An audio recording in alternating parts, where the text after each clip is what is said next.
இன்றைய வேத பகுதி 1 சாமுவேல் 14ஆம் அதிகாரம்.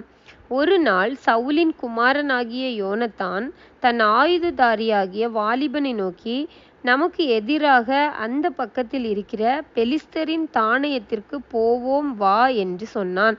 அதை அவன் தன் தகப்பனுக்கு அறிவிக்கவில்லை. சவுல் கிபியாவின் கடைசி முனையாகிய மிக்ரோனிலே ஒரு மாதள மரத்தின் கீழ் இருந்தான். அவனோடே கூட இருந்த ஜனங்கள் ஏறக்குறைய 600 பேராயிருந்தார்கள். சீலோவிலே கர்த்தருடைய ஆசாரியனாயிருந்த ஏலியின் குமாரனாகிய பினெகாசுக்கு பிறந்த இக்காபோத்தின் சகோதரனும் அகிதூபின் குமாரனாகிய அகியா என்பவன் ஏபோத்தை தரித்தவனாயிருந்தான். யோனத்தான் போனதை ஜனங்கள் அறியாதிருந்தார்கள். யோனத்தான் பெலிஸ்தரின் தானியத்திற்கு போக பார்த்த வழிகளின் நடுவே இந்த பக்கம் ஒரு செங்குத்தான பாறையும் அந்த பக்கம் ஒரு செங்குத்தான பாறையும் இருந்தது. ஒன்றுக்கு போசேஸ் என்று பெயர், மற்றொன்றுக்கு சேனே என்று பெயர். அந்த பாறைகளில் ஒன்று வடக்கே மிக்மாசுக்கு எதிராகவும் மற்றொன்று தெற்கே கிபியாவுக்கு எதிராகவும் இருந்தது. யோனத்தான் தன் ஆயுததாரியாகிய வாலிபனை நோக்கி, விருத்தசேதனம் இல்லாதவர்களுடைய அந்த தானியத்திற்கு போவோம் வா, ஒருவேளை கர்த்தர் நமக்காக ஒரு காரியம் செய்வார். அநேகம் பேரை கொண்டாகிலும் கொஞ்ச பேரை கொண்டாகிலும் இரட்சிக்க கர்த்தருக்கு தடையில்லை என்றான். அப்பொழுது அவன் ஆயுததாரி அவனை பார்த்து, உம்முடைய இருதயத்தில் இருக்கிறபடியெல்லாம் செய்யும், அப்படியே போம். இதோ உம்முடைய மனதுக்கு ஏற்றபடி நானும் உம்மோடே கூட வருகிறேன் என்றான். அதற்கு யோனத்தான், இதோ நாம் கடந்து அந்த மனுஷரிடத்திற்கு போகிறவர்கள் போல அவர்களுக்கு நம்மை காண்பிப்போம். நாங்கள் உங்களிடத்துக்கு வருமட்டும் நில்லுங்கள் என்று நம்மோடே சொல்வார்களானால், நாம் அவர்களிடத்திற்கு ஏறி போகாமல் நம்முடைய நிலையிலே நிற்போம். எங்களிடத்துக்கு ஏறி வாருங்கள் என்று சொல்வார்களானால் ஏறி போவோம். கர்த்தர் அவர்களை நம்முடைய கையில் ஒப்பு கொடுத்தார், இது நமக்கு அடையாளம் என்றான். அப்படியே அவர்கள் இருவரும் பெலிஸ்தரின் தானியத்திற்கு முன் தங்களை காண்பித்தார்கள். அப்பொழுது பெலிஸ்தர், இதோ எபிரேயர் ஒளிந்து கொண்டிருந்த வலைகளை விட்டு புறப்படுகிறார்கள் என்று சொல்லி, தானியம் இருக்கிற மனுஷர் யோனத்தானையும் அவன் ஆயுததாரையும் பார்த்து, எங்களிடத்துக்கு ஏறி வாருங்கள், உங்களுக்கு புத்தி கற்பிப்போம் என்றார்கள். அப்பொழுது யோனத்தான் தன் ஆயுததாரியை நோக்கி, என் பின்னாலே ஏறி வா, கர்த்தர் அவர்களை இஸ்ரவேலின் கையில் ஒப்பு கொடுத்தார் என்று சொல்லி, யோனத்தான் தன் கைகளாலும் தன் கால்களாலும் தவழ்ந்து ஏறினான். அவன் ஆயுததாரி அவன் பின்னாலே ஏறினான். அப்பொழுது அவர்கள் யோனத்தானுக்கு முன்பாக மடிந்து விழுந்தார்கள். அவன் ஆயுததாரியும் அவன் பின்னாலே வெட்டிக்கொண்டே போனான். யோனத்தானும் அவன் ஆயுததாரியும் அடித்த அந்த முந்தின அடியிலே ஏறக்குறைய 20 பேர் அரையேர் நிலமான விசாலத்திலே விழுந்தார்கள். அப்பொழுது பாளையத்திலும் வெளியிலும் சகல ஜனங்களிலும் பயங்கரம் உண்டாய், தானியம் இருந்தவர்களும் கொள்ளையிட போன தண்டில் உள்ளவர்களும் கூட திகிலடைந்தார்கள். பூமியும் அதிர்ந்தது. அது தேவனால் உண்டான பயங்கரமாயிருந்தது. பென்யமீன் நாட்டிலுள்ள கிபியாவிலே சவுலுக்கு இருந்த ஜாமக்காரர் பார்த்து, இதோ அந்த ஏராளமான கூட்டம் கலைந்து ஒருவர் மேல் ஒருவர் விழுகிறதைக் கண்டார்கள். அப்பொழுது சவுல் தன்னோடே கூட இருக்கிற ஜனங்களை நோக்கி, நம்மிடத்திலிருந்து போனவர்கள் யார் என்று லக்கம் பாருங்கள் என்றான். அவர்கள் லக்கம் பார்க்கிறபோது, இதோ யோனத்தானும் அவன் ஆயுததாரியும் அங்கே இல்லை என்று கண்டார்கள். அப்பொழுது சவுல் அகியாவை நோக்கி, தேவனுடைய பெட்டியை கொண்டு வா என்றான். தேவனுடைய பெட்டி அந்நாட்களில் இஸ்ரவேல் புத்திரரிடத்தில் இருந்தது. இப்படி சவுல் ஆசாரியனோடே பேசுகையில் பெலிஸ்தரின் பாளையத்தில் உண்டான கலகம் வர வர அதிகரித்தது. அப்பொழுது சவுல் ஆசாரியனை பார்த்து, இருக்கட்டும் என்றான். சவுலும் அவனோடிருந்த ஜனங்களும் கூட்டம் கூடி போர்க்களத்திற்கு போனார்கள். ஒருவர் பட்டயம் ஒருவருக்கு விரோதமாயிருந்தபடியால் மகா அமளி உண்டாயிற்று. இதற்கு முன் பெலிஸ்தருடன் கூடி அவர்களோடே கூட பாளையத்திலே திரிந்து வந்த எபிரேயரும் சவுலோடு யோனத்தானோடும் இருக்கிற இஸ்ரவேலரோடும் கூடிக்கொண்டார்கள். எப்பிராயீம் மலைகளில் ஒளித்து கொண்டிருந்த சகல இஸ்ரவேலரும் பெலிஸ்தர் முறிந்தோடுகிறதை கேள்விப்பட்டபோது யுத்தத்திலே அவர்களை நெருங்கி தொடர்ந்தார்கள். இப்படி கர்த்தர் அன்றைய தினம் இஸ்ரவேலை இரட்சித்தார். அந்த யுத்தம் பெத்தாவேன் மட்டும் நடந்தது. இஸ்ரவேலர் அன்றைய தினம் மிகுந்த வருத்தம் அடைந்தார்கள்.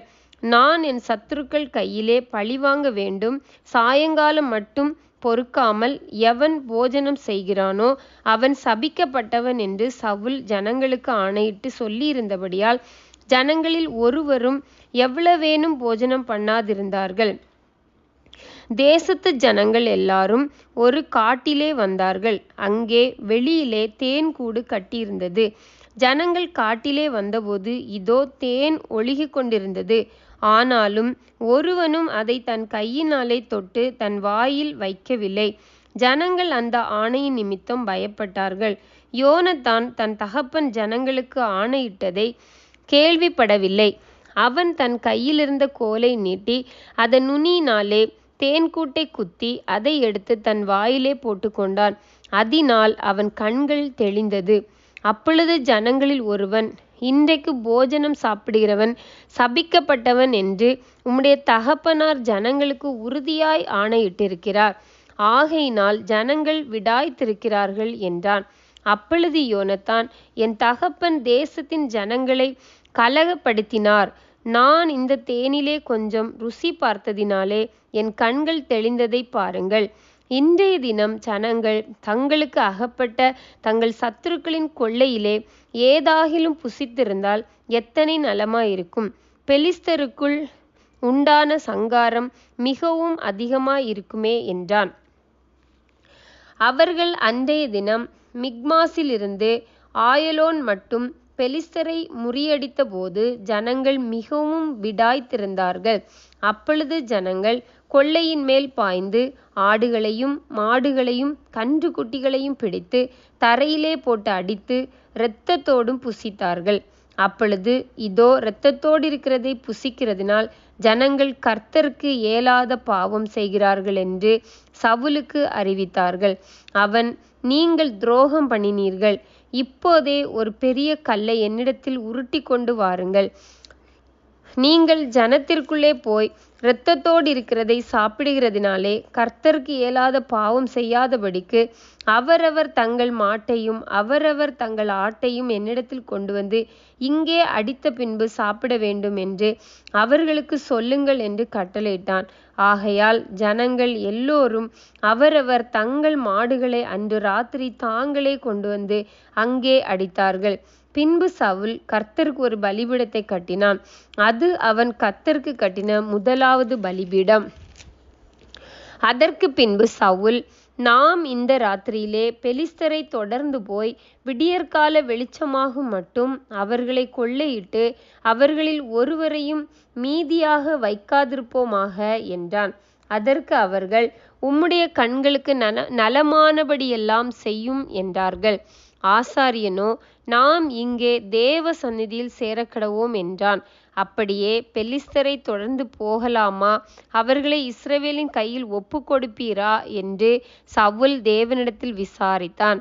அவர் அந்த நாளிலே அவனுக்கு மறு உத்தரவு அருளவில்லை. அப்பொழுது சவுல், ஜனத்தின் தலைவர்களே, நீங்கள் எல்லாரும் இங்கே சேர்ந்து வந்து இன்று இந்த பாவம் எதினாலே உண்டாயிற்று என்று பார்த்தறியுங்கள். அது என் குமாரனாகிய யோனத்தானிடத்தில் காணப்பட்டாலும் அவன் சாகவே சாக வேண்டும் என்று இஸ்ரவேலை இரட்சிக்கிற கர்த்தருடைய ஜீவனை கொண்டு சொல்லுகிறேன் என்றான். சகல ஜனங்களுக்குள்ளும் ஒருவனும் அவனுக்கு பிரதியுத்தரம் சொல்லவில்லை. அதற்கு பின்பு அவன் இஸ்ரவேல் எல்லோரையும் நோக்கி, நீங்கள் அந்த பக்கத்திலே இருங்கள், நானும் என் குமாரனாகிய யோனத்தானும் இந்த பக்கத்தில் இருப்போம் என்றான். ஜனங்கள் சவுலை பார்த்து, உம்முடைய கண்களுக்கு நலமானபடி செய்யும் என்றார்கள். அப்பொழுது சவுல் இஸ்ரவேலின் தேவனாகிய கர்த்தரை நோக்கி நிதானமாய் கட்டளையிட்டு யதார்த்தத்தை விளங்க பண்ணும் என்றான். அப்பொழுது யோனத்தான் மேலும் சவுலின் மேலும் சீட்டு விழுந்தது. ஜனங்களோ தப்பினார்கள். எனக்கும் என் குமாரனாகிய யோனத்தானுக்கும் சீட்டு போடுங்கள் என்று சவுல் சொன்னபோது யோனத்தான் மேல் சீட்டு விழுந்தது. அப்பொழுது சவுல் யோனத்தானை பார்த்து நீ செய்தது என்ன? எனக்கு சொல் என்று கேட்டான். அதற்கு யோனத்தான், என் கையில் இருக்கிற கோலின் நுனியினாலே கொஞ்சம் தேன் எடுத்து ருசி பார்த்தேன். அதற்காக நான் சாக வேண்டும் என்றான். அப்பொழுது சவுல் யோனத்தானை, நீ சாகத்தான் வேண்டும். இல்லாவிட்டால் தேவன் எனக்கு அதற்கு சரியாகவும் அதற்கு அதிகமாகவும் செய்ய கடவர் என்றான். ஜனங்களோ சவுலை நோக்கி, இஸ்ரவேலிலே இந்த பெரிய இரட்சிப்பை செய்த யோனத்தான் கொலை செய்யப்படலாமா? அது கூடாது. அவன் தலையில் இருக்கிற ஒரு மயிரும் தரையிலே விழப்போகிறதில்லை என்று கர்த்தருடைய ஜீவனைக் கொண்டு ஆணையிட்டு சொல்லுகிறோம். தேவன் துணை நிற்க அவன் இன்று காரியத்தை நடப்பித்தான் என்றார்கள். அப்படியே யோனத்தான் சாகாதபடிக்கு ஜனங்கள் அவனை தப்புவித்தார்கள். சவுல் பெலிஸ்தரைத் தொடராமல் திரும்பிவிட்டான்.